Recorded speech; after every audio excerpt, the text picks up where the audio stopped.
That one is proposed. Yes. Okay. Proposed Exhibit 3. Did you obtain that from Hesperia Sports Shop? Yes, I did. And does that indicate the name of the business? It does. And what is that? Hesperia Sports Shop in Hesperia, Michigan. Your Honor, I move for the admission of 3. Mr. Van Hoover? No objection. Mr. Fabian? No objection. Can have it.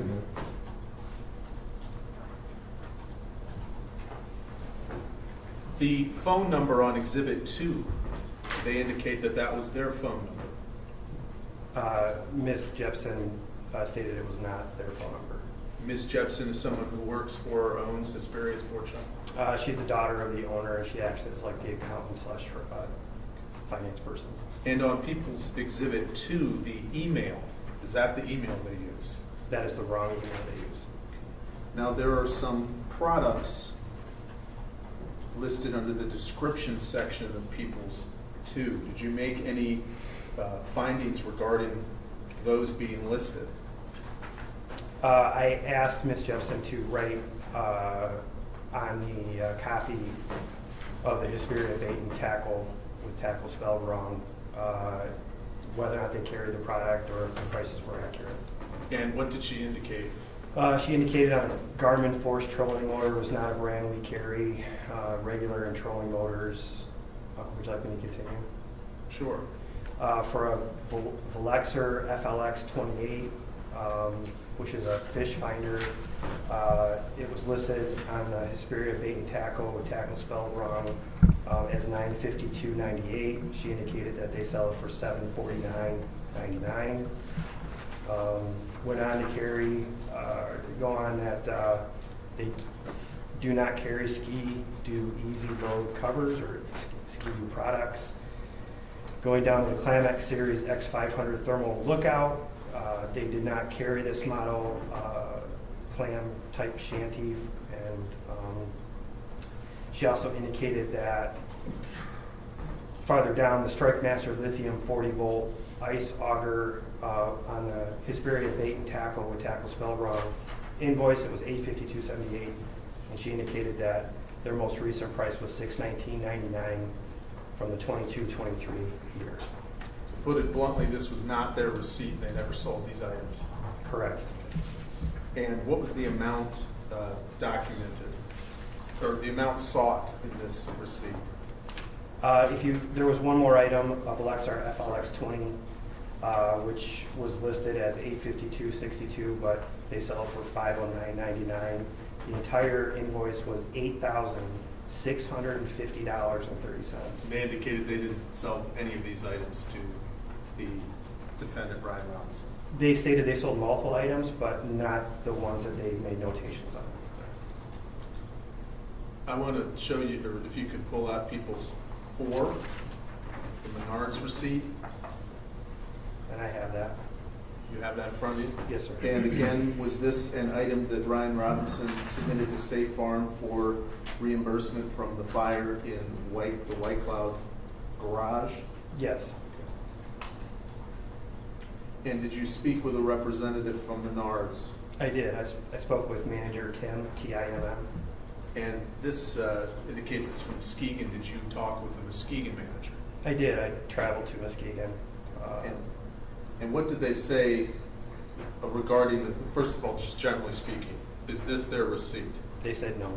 Okay, and let's go over a couple of the points that they made. Let's start at the bottom. Dragonfire 22 drawer toolbox. Do you see that at the bottom?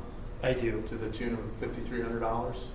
Yeah, 5368.74. What did Menards indicate as to whether this was something that they sold? Menards said that they did not sell that. Okay. And then as far as the DeWalt tools or DeWalt items, what did they indicate as far as that was concerned? Mr. Tan indicated that they do not sell DeWalt products. Now, they're a large corporation. Would you agree with that? Yes. Do they have an ability to search whether this was a legitimate sale for that amount during that time frame? They were able to, based off the rebate date, which was at the top of the receipt, which they believe that portion of the receipt was a Menards receipt. but did they indicate that there was a sale made on this other portion? Indicated they had no records for 90 days from 6/3 of 23, amounting to over $17,000. So again, to put it bluntly, not their receipt. Correct. I want to show you, or you've seen, people 6, if you could look at that.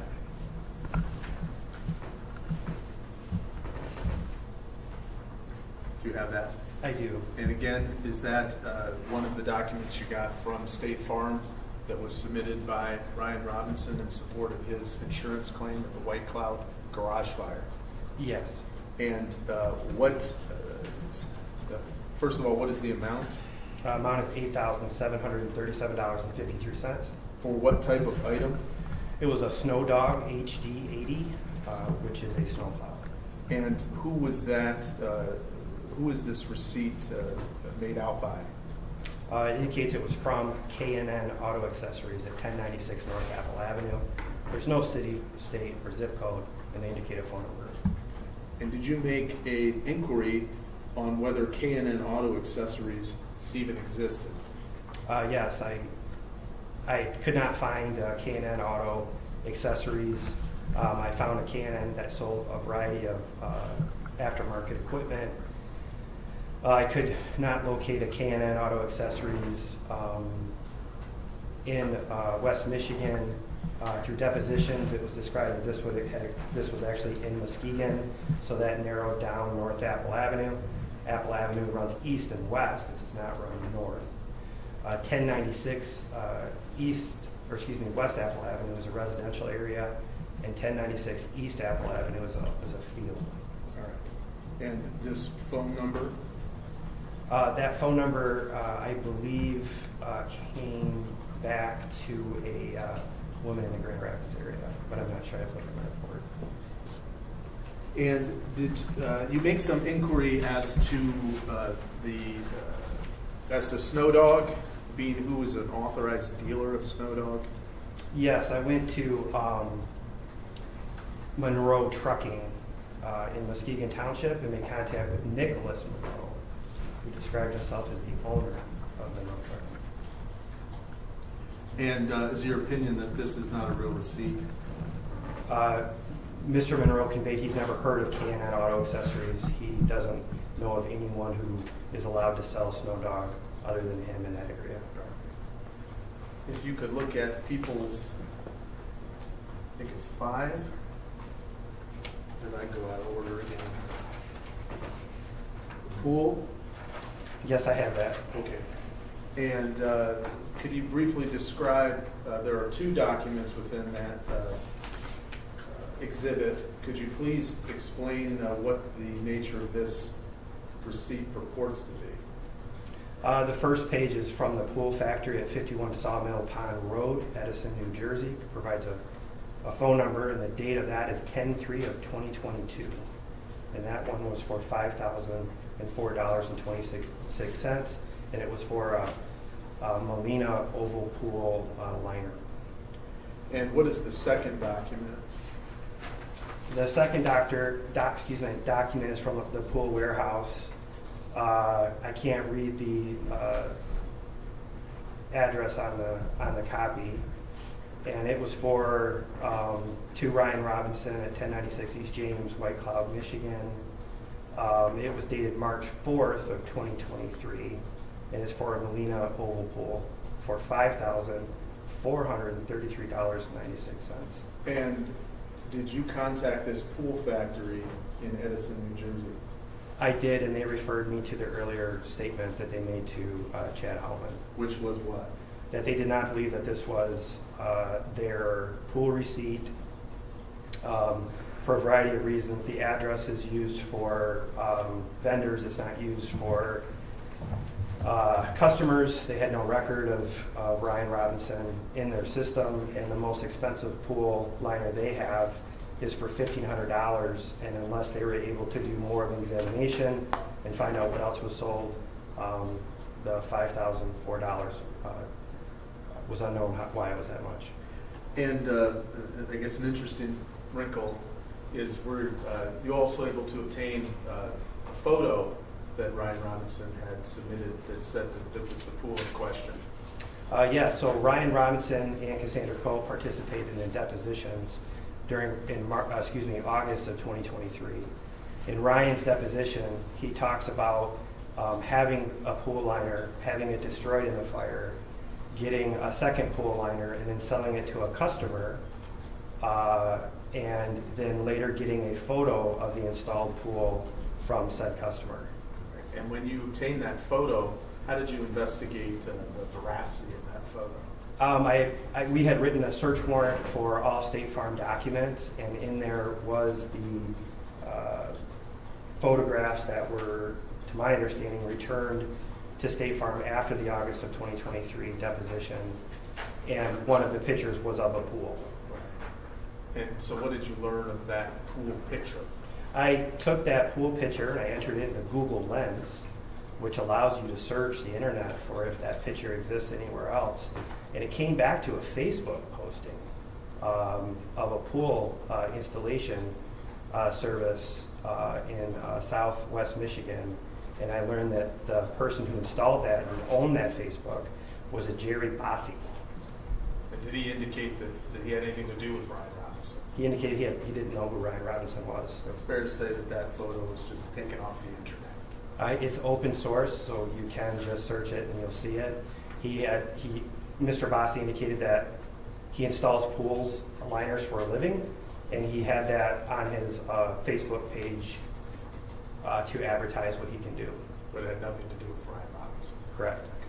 And it was installed in June of 2021. And is it fair to say that the total amount on those receipts we just talked about is in excess of $20,000? If I told you I added them up, $29,151.99, would that sound correct to you? Yes. Okay. And your understanding is there were other contents that he may have been paid for, but we're not talking about those today. Correct. The total amount for the claim is $54,000. Correct. The amount on these documents is $29,000. Correct. Okay. Now, we had also heard from Mr. Holloman that a claim was made on Charlie's Grill in Fremont. And did you have an opportunity to look at some of the particulars of that claim? Yes.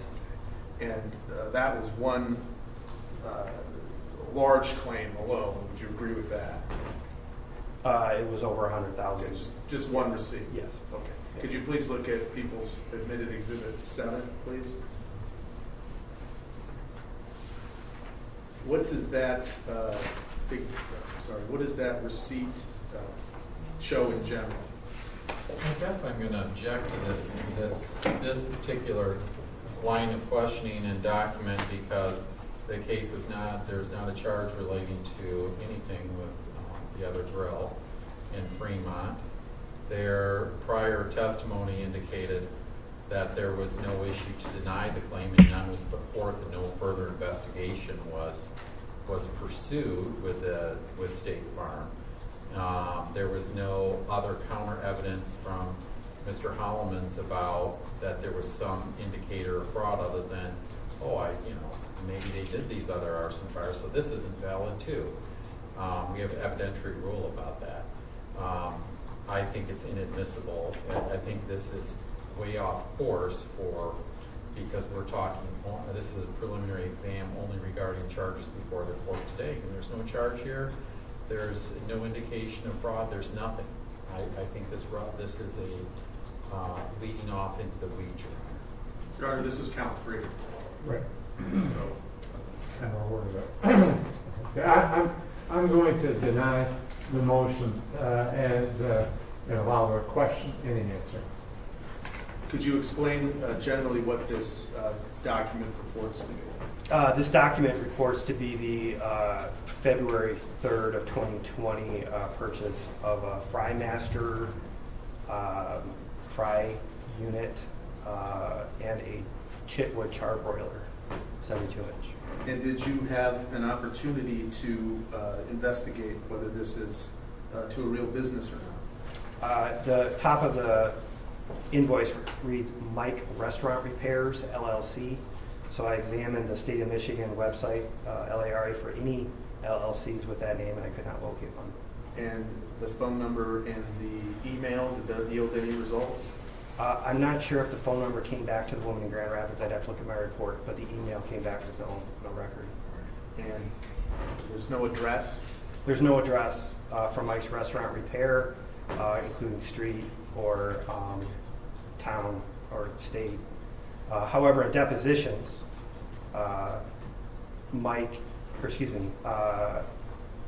Ryan Robinson talked about purchasing the equipment off of 37 in Baldwin. And did you go to that area to look for Mike's Restaurant Repair? I did. I contacted the Lake County Clerk's office and asked if they had any maybe DBAs or doing business as. We could not locate anyone called Mike's Restaurant Repair. I contacted the Lake County Sheriff's Office and asked them if they had any contact or knowledge of Mike's Restaurant Repair, and they stated that they did not. And these two listings list a Frymaster and a Chitwood as a brand name. Did you draw any conclusions from that? Frymaster, I was unable to draw a conclusion, but on the Chitwood, I could not find a manufacturer called Chitwood. It was a type of charbroiler made by multiple companies. And what was the amount on that receipt? The total amount was $102,854. And we learned that they paid, that they, being State Farm, paid about $97,000 on this claim? Correct. I have nothing further. Mr. So did you have any did you follow up and talk directly to find out if a different grill had been purchased? With who? With, you're talking about this grill that was purchased for the other location, Fremont. Did you find out if there was any other grill purchased? We did not have any conversation with Ryan Robinson regarding that, and no conversation with Mike's Restaurant Repair because we could not locate the company. Okay. Did State Farm indicate whether any other grill had been purchased? I don't remember if they said any other grill had been purchased. I believe there was some negotiation about getting a lesser grill, but I can't attest to that. So was there any other, was there any indication that the money wasn't, that a different unit was not purchased? Do you have any information that would show that would say that there wasn't another unit purchased? I do not. Okay. And did State Farm indicate that they have any further communication other than some initial communication with you on this subject? Just told me that they went through the claims process and issued the check. Okay. Did they provide you any evidence that the fire was not a fire? They did not. They included a photograph of a grill on fire, but we had no fire runs that day, but we had no indication that it did not occur. Okay, all right. So there's really no further evidence that there wasn't a fire that day and State Farm didn't supply you with anything? Correct. Okay. And the claim was ultimately paid, yes? To the best of your knowledge? Yeah. And and State Farm didn't have any further contact, say, oh, this is illegitimate, this is fraud, this is anything. No further contact. I don't know if they had any contact with the Robinsons about that issue, other than the depositions where they questioned or talked about it.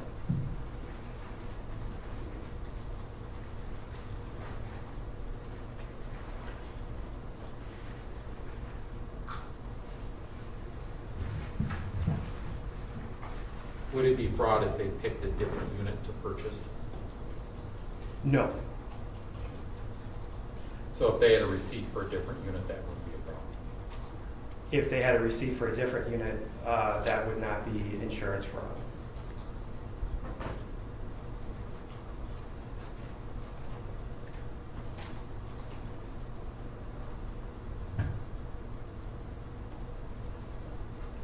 Would that be true of the the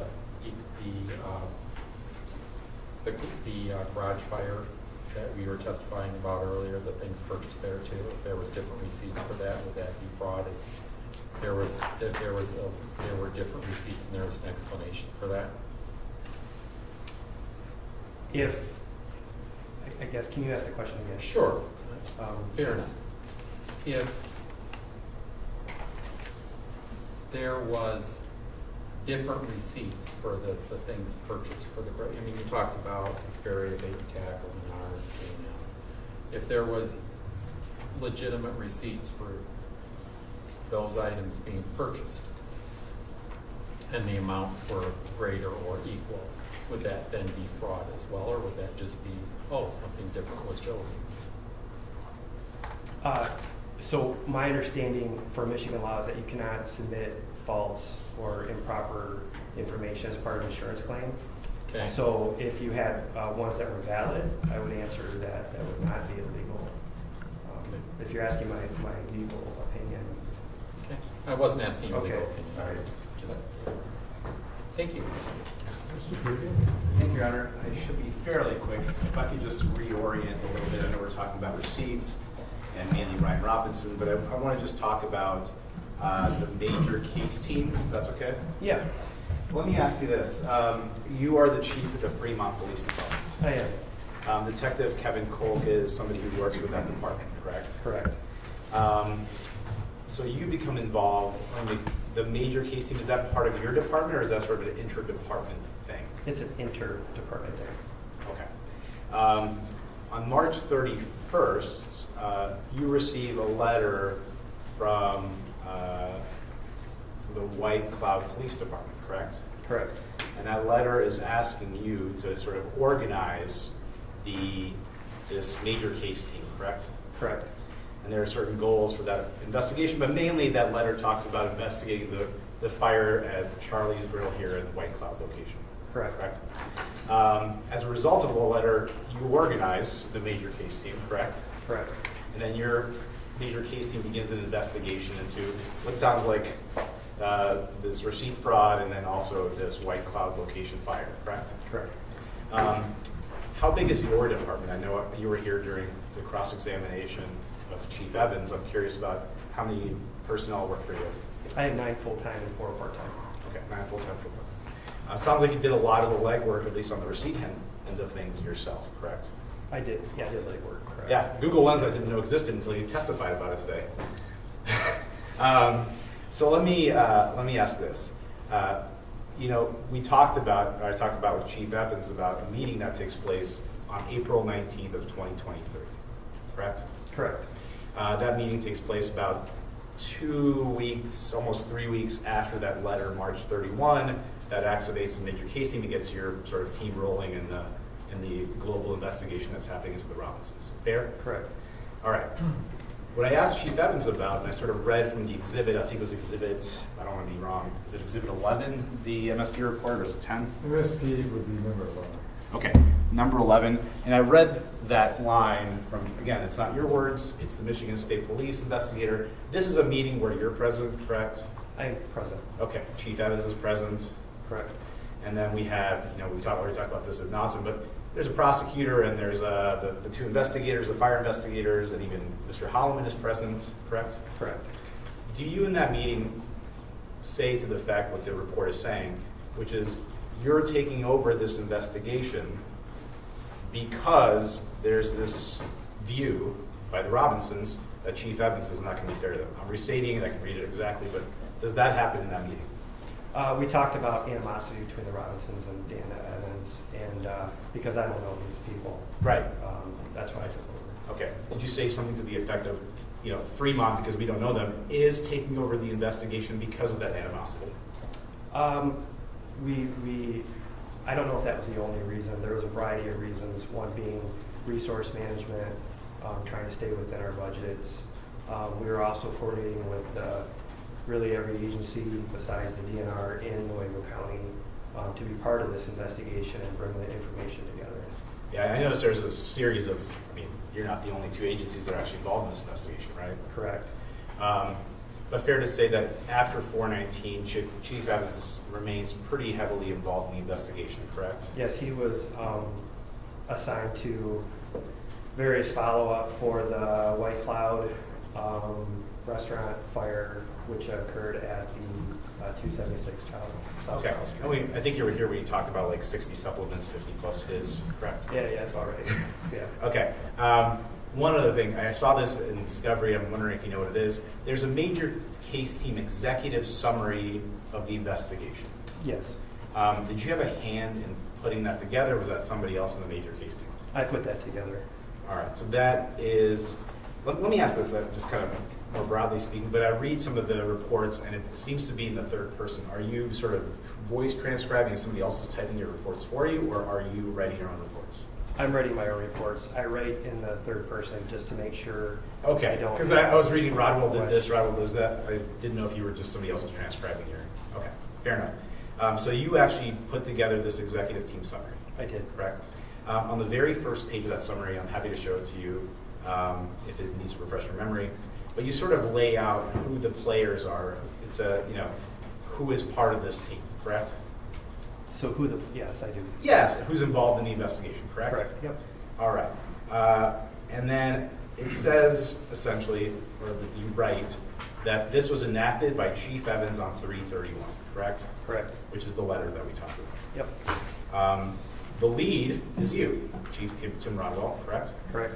The investigators are Kevin Colt, who we talked about from your department, correct? Correct. There is Detective Israel, who's from actually Grant Police Department. He's part of the team. Correct. Officer Mitch Rude, Nuevo Police Department. Correct. All right, and we've got Detective Ray Lundeen, NCSO. I'm not sure who that That's was. Nuevo County Sheriff's Office. Okay, Nuevo County Sheriff. Officer Kyle Rash is also with Wayne County, WCB, White Cloud Police Department, excuse me. And then same with Officer Adam Hoover, White Cloud Police Department. Is it fair to say that is the entire major case team assigned to this particular assignment following 3/30? Just the ones that I was influencing. There was also, Mr. Gauthier. He was doing the investigation for Netterveld. Chad Holloman with State Farm had done some questioning of both David and Ryan. Right, so I guess I'm talking about just the government side of things. Correct. There's obviously the private actors from the State Farm Insurance Agency. But as far as the government actors in the case are being overseen by you, and this is the list of the team, correct? Yes. All right, thank you. No other questions? Mr. Sid? No redirect. Just a couple more. I just had a couple of questions, follow-up, Ms. Officer Rodwell. Now, you're testifying to most of these exhibits involving receipts, and it appears most of them are phony. Is that true? I believe they are. Yeah, okay. And based on your investigation. Correct. And we've heard previous testimony that State Farm insured Ryan Robinson on both of these issues, one involving apparently a shed fire or fire at a residence right here in town. Yeah, a detached garage fire. Right. At 97. And they paid out over $54,982. Yes, they did. Okay. And then for the fire that occurred at Charlie's Grill in Fremont, Yes. that State Farm paid out $97,758.40. Yes. Okay. And that was all premised in part on these receipts that were submitted by Ryan Robinson to State Farm. Yes. Any follow-up, Mr. No, Your Honor. Mr. Van Hool? No, Your Honor. No, thank you, Your Honor. Sir, you can step down. Thank you. Mr. State? I'll wait for the witnesses.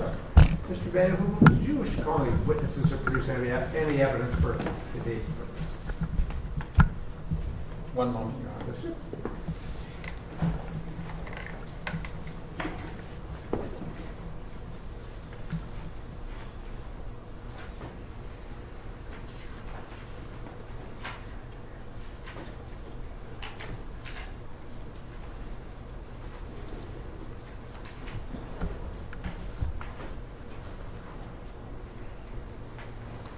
Your Honor, I have no further witnesses at this time.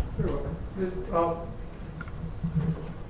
we do have a witness that's been waiting. Is it okay for that person to be released from subpoena? Yes, Your Honor. Would you let that person know, Mr. Straight? Okay, thank you. Mr. David, you was calling any witnesses or produce any evidence for today's purpose? I do not, Your Honor, thank you. Mr. Stady, now you had asked the court to review a couple of the DVDs. I don't think I need to do that because I've reviewed, I can see the DVDs, so I don't need to look at them up close and personal. Mr. Stady, you wish to make any argument? Your Honor, on the case against Ryan Robinson, as I stated before the preliminary examination started, I'm moving to amend count 2 to read false pretenses 20,000 to 50,000, a violation of MCL .2185A to the amount of $29,151.99. When I file my, should the court bind over on both complaints, I will be adding the location of the structure on count 1. I do not know why our warrant manual does not put a spot for the address. I will put the address so it's more clear. I would move for bind over against David Robinson on count 1 and move for bind over on the amended counts 1 through 3 for Ryan Robinson. Very well, thank you. Mr. Van, who would you wish to make any argument for today's purposes? Can I take a pause here one moment? I'd like to Certainly. confer with counsel.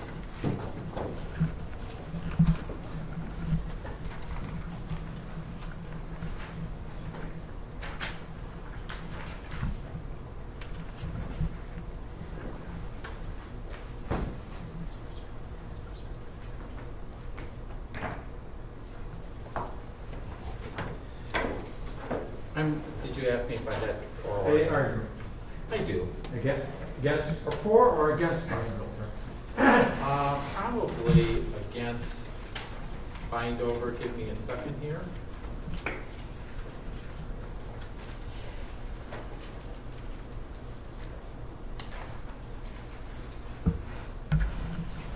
So as to the arson at Charlie's Family Grill in White Cloud, Michigan, we've heard quite a bit of questioning of the witnesses. I know the standards for bind over are far lesser than what a jury would go, and probable cause is really the standards. So I know the standards far lower. And with that being said, there's several things that stood out to me about the fire. Thing number one is that the fire investigation was really the evidence, the crime scene was destroyed by taking an excavator and piling all the debris into, to quote the witness's testimony, one of the state farm expert was to say a pile of sticks. That was the Naderville's expert that was put forward for purposes of this testimony. We also went through the National Fire Association's guide for fire explosion investigations and standards, and they did. There's the questions that we always ask. The methodology question, which is how do you investigate a fire scene that's been destroyed by, at the time of the fire, into a pile of debris. And so the methodology question comes in. And then there's the origin question. And the one thing that the witness could never really firmly pin down was origin. And that's a very critical question. He talked a lot, but we got into the whole thing. Well, was there an accelerant involved? No, there wasn't an accelerant involved. There was never a firm 1, 2, 3, this is it. The hard part is the NFPA standards indicate you have to have that 1, 2, 3. You have to eliminate, first the usual methodology is to go through the fire scene. The expert agreed with that. You had to go through the fire scene. Then the next, when you go through the fire scene, you can go through and you can look and where's the origin, what's the fire patterns, You know, what's the ignition, what's the fuel source, the heat source, the ignition sequence, what was the first fuel ignited, what was the exact fuel for the fire. We don't really have there wasn't a good grasp on that. They weren't able to go 1, 2, 3, this is it. Like, oh, there's gasoline poured all over, and the fire came forth. There was testimony that there was fire above, and there's video that was shown of that. You could see that in one of the videos, the fire above. You could see in the one window, but they said it was the basement, but the top piece is burning up in the attic. Well, the testimony indicated the only way into that attic was through a trap door from the back of the building. And there were you see it started in the basement because there was a 3-source fire, but it started in the basement, but there's all the stuff that's still good and not burned up. We're talking about food, we're talking about heater, furnaces, all that. There's no really good explanation. Why is it burning up in the attic? Nobody really has a very good explanation for that. But here's the interesting piece. The power line does go in, and to the south of the building there is a raging fire, and you can see a flash of it go for a time, but when the fire chief came, he said there was light smoke. He said that several times, by the way, in his testimony, which is very interesting, light smoke. Okay. But we can't go 1, 2, 3. The 1, 2, 3, and there's the origin questions. They just keep persisting, and we can't connect all those dots neatly. And then there's the multiple fires questions. That is, and the guideline says once you get the NFPA guideline, and we highlighted that in testimony, it says once you get the pile of sticks, it becomes almost nearly impossible, I read from that section, to determine what the origins are going to be. That becomes very, very difficult. He agreed. He said, yeah, it's very difficult to tell how a fire starts in that instance. So, and there's no good, there's no good explanation. So let's break it down a little further. Let's look, they said, well, there's this fire possibly on this front table right in front of the window of the business. There's a double door, and there's a window.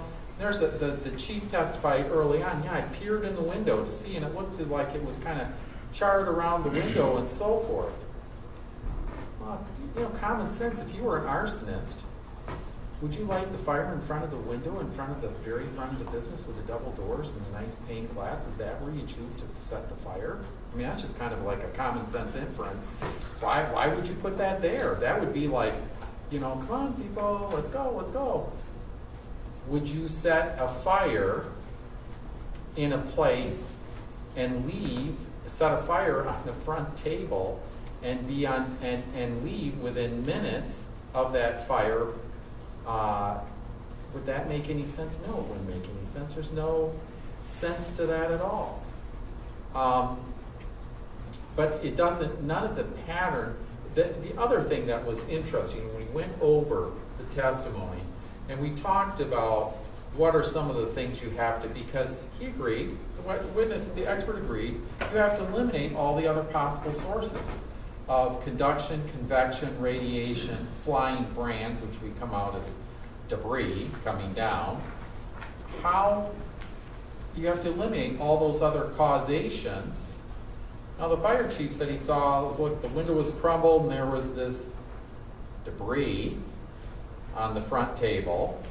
That kind of sounds like something going, that's not dealt with. We don't know what that is. Now this may sound a little bit like things aren't well put together.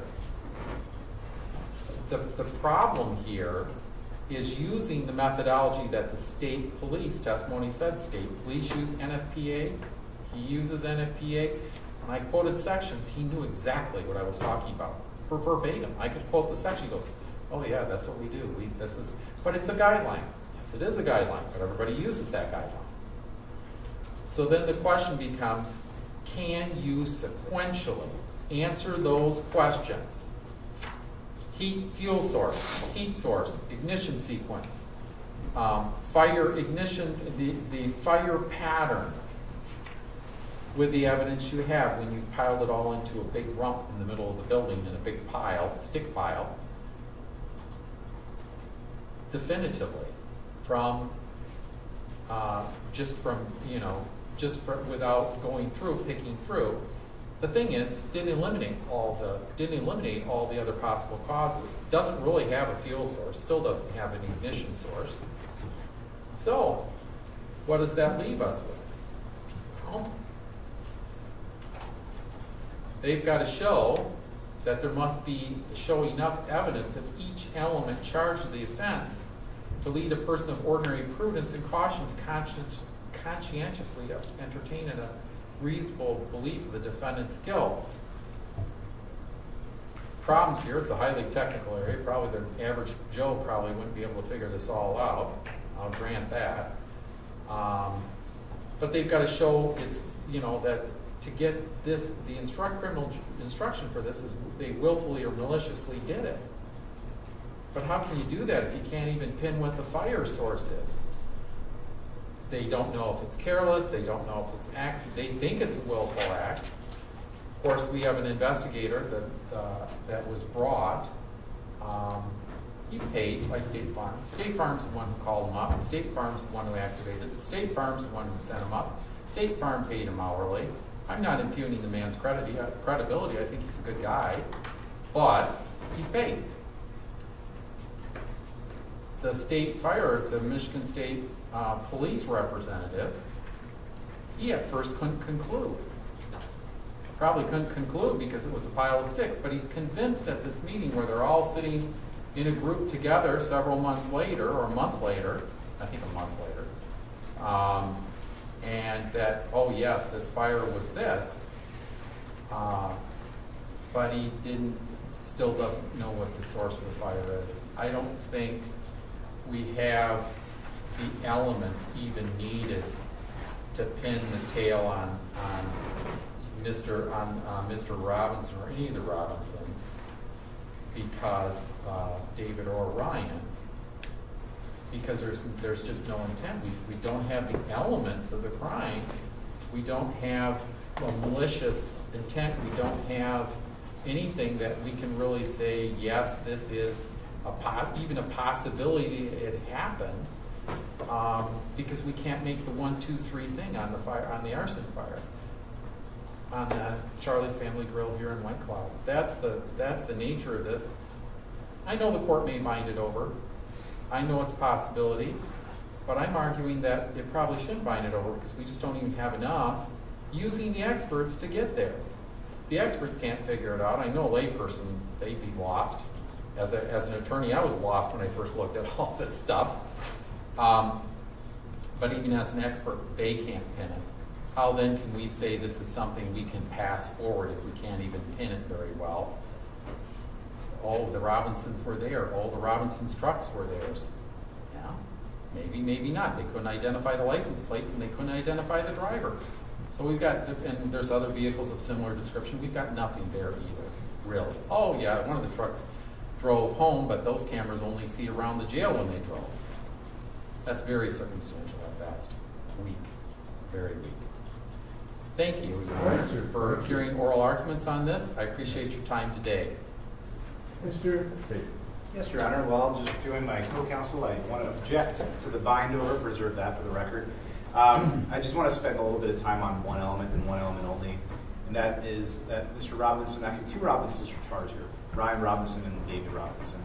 If they get bound over, I recognize it can be bound over on inference, but I think the inference has to be reasonable, Your Honor. I think what some of the evidence indicated here is that they would both have to be involved in the fire. There's not an aiding and abetting theory that's being put out there. So I guess there have to be some evidence that the 2 of them, or there would be a reasonable inference, that one of them went into the attic and set a small fire there, another set a small fire in the downstairs, and one in the basement before they leave. The court watched the video. They don't seem to be in any particular hurry to leave the property. I think one of the trucks stops. You see the lights coming off. So I think just based on that, we would argue it's an unreasonable inference to suggest that the two of them set the fire. As the court knows, being present when a crime, in the presence of an accident perhaps, is not enough. They actually have to commit the crime. It would have to be circumstance, inference, and innuendo for the court to bind over. That would be my position. I would just say it's not a reasonable inference to say they set the fire. Right. Thank you. Well, for the benefit of the parties and the public, a preliminary examination is not a trial. It's a hearing to determine probable cause. Did these offenses probably occur? And did the defense probably commit them? Okay, so it's not a trial, and so it's not beyond a reasonable doubt today. Now, something that the parties need to keep in mind that in some of the things that brought up by Mr. Van Approval, when evidence is submitted that conflicts or raises reasonable doubt of the defendant's guilt, then the court must bind the defendant over that, because those are issues to be determined and decided by a jury. Okay. The court is binding the defendants over on the charges as enumerated by the prosecutor. Let's count. Well, first of all, as to Mr. David Robinson, he's only charged with one offense, arson of insured property. And of course, Ryan Robinson is also charged with that offense as well. And the testimony is clear to the court that based on expert testimony and also based on an arson investigation, I've only heard from one expert, okay, but and that was Mr. Gauthier, and it was his opinion that it was a set fire. And in the arson report from the Michigan State Police, which is shown in Exhibit 11, indicated that, I'm just going to read, and that was a report was written by Officer Brad Hoplik, arson investigator for the Michigan State Police. He indicated, in light of all the information, he believes the cause of the fire was incendiary in nature and an intentional human involvement. Both the expert and the officer that did the investigation came to that conclusion. The prosecutor established proper venue, identification, and date. I would indicate I heard from 5 witnesses. Mr. Stratton, he was the fire chief from White Cloud, and he testified was his what he observed when he got to the scene, and also heard from Chad Holman from State Farm, and he provided information relative to that all 3 situations. We're dealing with 3 structures. We're dealing with the structure here in Whitehall, the Charlie's Grill, dealing with Charlie's Grill in Fremont, and we're dealing with a residence a block away, some fire damage there. State Farm insured all 3. And it should be noted that Mr. Holman indicated State Farm did pay off looks like at least over $29,000 on the residence, and $97,000 plus on Charlie's Grill. Now, let's first talk about, was there an arson? And that was from the testimony of Mr. Gauthier, an arson, and based on his testimony, and based on Exhibit 11. And was the building insured? Yes, it was. It was insured by State Farm. And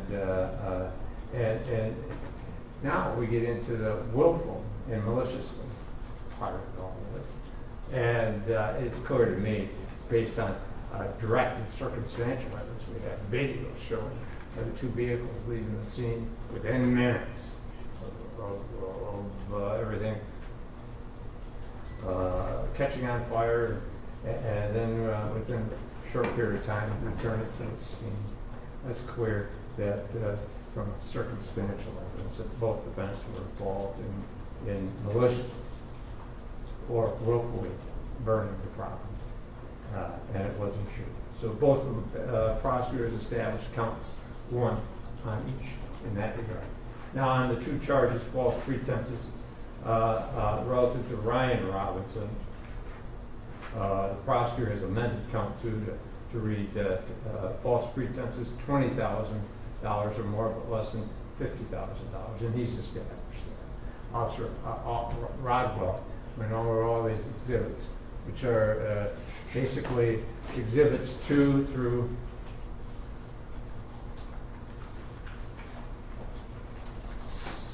7. And from his testimony, the receipts are made up, phony, and those were used by Ryan Robinson and to get State Farm to pay the claims, and State Farm did pay the claims. So as to count 2, the court grants the amendment to false pretenses $20,000 to $50,000. And as to count 3, the prosecutor has established that the State Farm paid out over $97,000 on that. And it's clear in the testimony of Officer Rodwell that those receipts are made up. And the court would also want to indicate, I've heard from 5 witnesses, and the court found them all to be credible, and made every effort to go over each portion of their testimony, and the court found that they spent a great deal of time being specific and detailed, and the court was satisfied with the testimony. So the court is binding the defendant, first of all, David Robinson, over on the charge as listed in the complaint, arson of insured real property. As to Ryan Robinson, court's binding the defendant over on count 1, arson of insured real property. The amended count 2, false pretenses, $20,000 or more, but less than $50,000. And count 3, false pretenses, $50,000 or more, but less than $100,000. Mr. Vanderpool, is your client waiving arraignment circuit? Yes, Your Honor. We have that form if you want. Yeah, that would be Now, great. Mr. Thank you. David? Okay, we have it for you as well. Yes, Your Honor. Mr. State, I'm returning your review. Thank you, Your Honor. It should be all plus that. Yes. Thank you.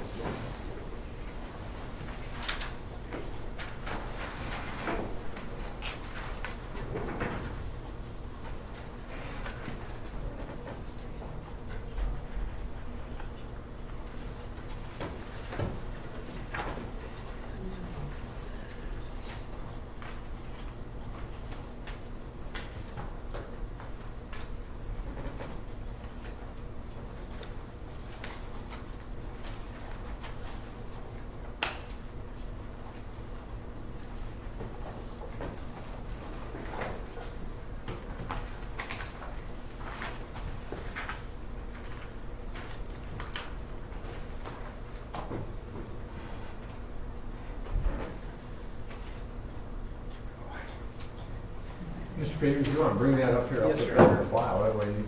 Yes, for sure. I want to mention one thing to the Robinsons. Just wanted to put on the record that I reviewed the form with my client, who entered a plea of not guilty in writing, who wrote signed the form and provided it to the court. Thank you. Sure.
Robinson's, your cases are now going next door to circuit court.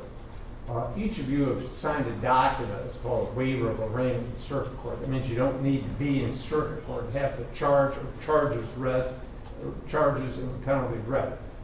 That's a not guilty plea in writing. So the next step in your case, both of you, will be a conference in circuit court. The circuit court clerk will mail you a notice, and the lawyer, of the date and time. You know, I can take that, Mr. Van Hoover, thank you. And they'll have the date and time when to be there. And the court will continue the bond, so you're all set to go. Thank you.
That's really fine.